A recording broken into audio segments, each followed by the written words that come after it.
Like everything else in 2020, the state legislative session didn't end up quite as it was planned. Legislators convened in Montgomery in early February, but by late March it was clear they were going to have to leave and adjourn because of the pandemic and the health risks it posed.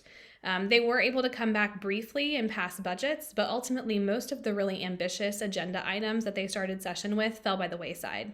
There was a bright spot for conservation policy in 2020, though, which was House Bill 140, the landfill cover bill, and that specifically addresses the types of materials that landfill companies can use to cover the trash that is dumped into the landfill every day. It was very interesting to see and listen to how everyone was engaged in that particular bill and how the conversations on the floor of the House of Representatives were intense, and which led the speaker to kind of allowing the parties to the bill to be carried over for the parties to start having conversations about the details of the bill, what it really means, and actually understanding the background of the bill, what is the intent of the bill, how does it impact communities, and all of the safety concerns that a lot of our members had about the bill. We looked at it and showed it to our experts and realized that it wasn't quite just the housekeeping bill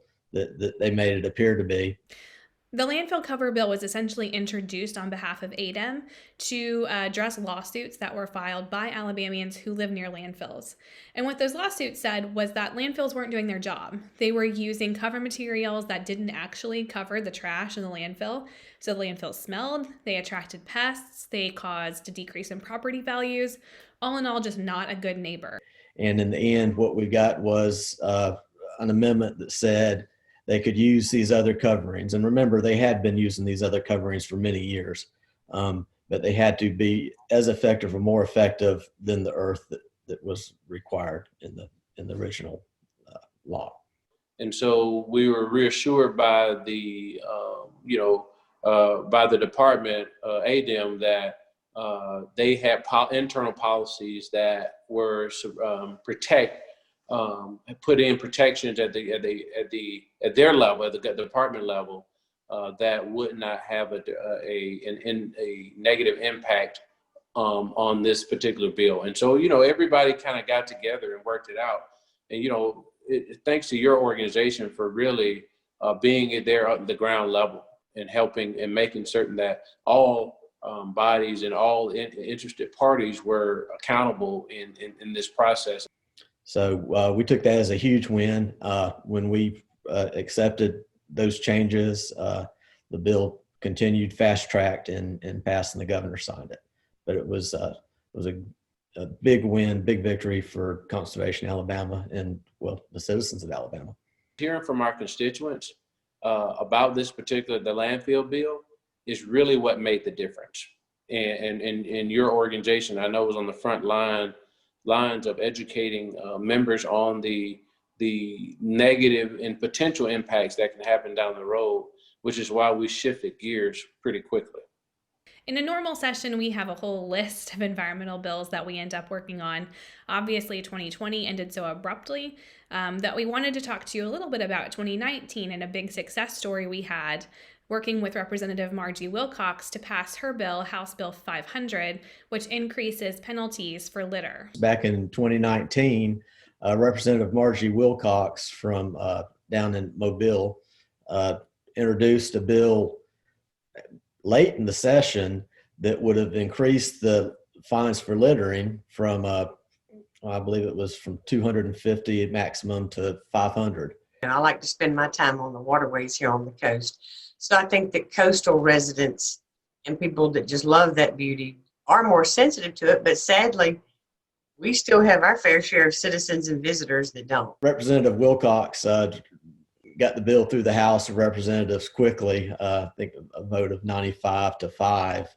And it came up to the Senate, and we were literally running out of days.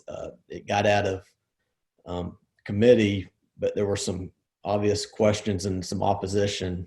Well, conservation came in play during the whole time because there was emails sent, and then when we had a little hiccup on a hearing, in a Senate hearing, Jeff showed up, helped me in that, and some more emails were sent out to help get it through the Senate as well. So it passed in the House successfully, and then it did pass successfully in the Senate ultimately. So Conservation Alabama, we've been, well, in existence we're fixing to celebrate our 21st year as an organization, I do believe. And in that 21 years, we've always had a full-time presence at the State House. Because of all those years, 2 decades, and we've able to build relationships with members of the Senate and the House. Yeah, really thank God for organizations like yours that were really on the front lines that was educating all members on both sides on the issue. Another gigantic resource we have is what I call our grassroots effort.